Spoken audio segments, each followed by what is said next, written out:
बढ़ते हैं आज की खबरों की ओर। राजस्थान पीसीसी चीफ गोविंद सिंह डोटासरा, नेता प्रतिपक्ष टीकाराम जूली और पूर्व विधानसभा अध्यक्ष सीपी जोशी ने आज पीसीसी कार्यालय में बैठक ली, जिसके बाद कई मुद्दों पर बात की और साथ ही में भाजपा के कुशासन के बारे में भी बात की। आपको बता दें, आज वोट चोर गद्दी छोड़ और कई ऐसे मुद्दे, चाहे वो भूमाफिया से रिलेटेड हो या फिर पट्टों की रजिस्ट्री ना करना हो, सब पर बातचीत की गई, जिसके बाद गोविंद सिंह डोटासरा ने कई बड़े बयान दिए। क्या बयान दिए, आइए सुनाते हैं आपको। प्रधानमंत्री जी को बुला रहे हैं, जब विधानसभा का सत्र आएगा हम बताएंगे कि किन लोगों को आपने बेशकीमती प्रॉपर्टी, जमीनें, कोड़ियों के भाव दी हैं और वो कौन लोग हैं, ये देखने की बात है। अभी जो टीआरसीपी के अंदर है, जो टेंडर किए गए हैं, वो जो टेंडर दिए हैं स्टेट फंड से जो पैसा दिया है, वो सारे के सारे अडानी की कंपनियों को दिए हैं। एक भी कोई आम नागरिक या कोई ऐसा ठेकेदार नहीं है जो बेचारा अपना स्टार्टअप शुरू कर रहा हो। तो आप कौन सी दिशा में चल रहे हैं, कौन सी पॉलिसी आपकी है, ये समझ से परे। खेलो इंडिया हुआ है, इसमें 80 करोड़ रुपए का बजट स्वीकृत हुआ, जिसमें 20 करोड़ रुपए सेंटर ने दिए और 60 करोड़ रुपए का चूना हमारी सरकार ने लगाया। ये खिलाड़ियों के लिए नहीं था, खिलाड़ी आए नहीं, जो आए उनको सुविधाएं मिली नहीं। ये अफसरों के घर भरने का एक तरीका था। इसमें भ्रष्टाचार हुआ है, भारी भ्रष्टाचार हुआ है और 5 स्टार के नाम से बुकिंग की गई, बच्चों को रहने के लिए जगह नहीं दी गई और उन 5 स्टार वालों से कमीशन लिया गया। और भी जितने भी चीजें हुई उसमें सब में कमीशन का खेल चला है। और एक अधिकारी तो जो पहले एनआरएचएम में, एनएचएम में भी उसके ऊपर सवाल उठे थे, उसके लिए तो लोग ये कह रहे हैं कि भारी भ्रष्टाचार उसने किया है। तो मैं समझता हूं कि मुख्यमंत्री जी को अगर संज्ञान में नहीं है तो उनको इस बात को संज्ञान में लेना चाहिए। और जब खुद का विवेक काम नहीं करता है तो फिर पर्चियों से चलते हैं और पर्ची आ गई कि आपको कराना है, वरना इनको कहना चाहिए था कि साहब खेलो इंडिया भारत सरकार की जो स्कीम है, तो आप इस योजना के ऊपर भारत सरकार पैसा दे, हम पैसा क्यों दें। और कई जगह भी दिया था लेकिन कई स्टेटों ने मना कर दिया और इन्होंने मना करने की हिम्मत जुटा नहीं पाए। ठीक है, खिलाड़ियों के लिए खेलने की व्यवस्था होनी चाहिए, लेकिन भारत सरकार बजट दे और यहाँ पर भ्रष्टाचार नहीं हो, ये सुनिश्चित करने का काम भी तो इस सरकार का था। लेकिन ये तो क्या मैसेज की राजनीति करते हैं। आज इनके बाद 2 साल बाद में लोगों को तनख्वाह देने के पैसे नहीं हैं और भ्रष्टाचार की गंगा बह रही है। तो मैं समझता हूं कि ये प्रदेश की जनता इनको देख रही है, ये माफ नहीं करेगी। खिलाड़ी तो रोते हुए गए, खुद की टैक्सी करके गए और खाना भी किसी दोस्तों के यहाँ जाकर के उन्होंने खाना खाया।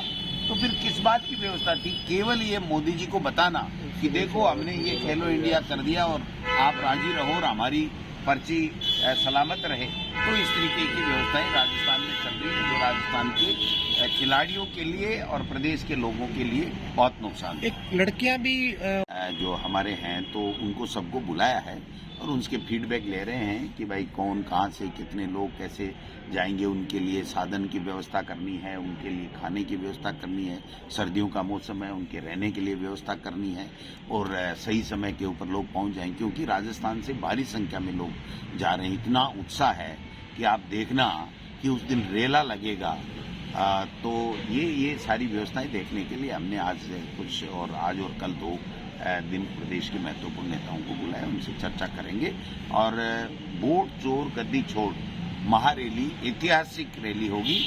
उसके बाद में ये इनकी आंखें खुलेंगी कि हम जो बेईमानी चुनाव आयोग से मिलकर के कर रहे हैं, ये देश के संविधान और लोकतंत्र को इससे खतरा हो रहा है।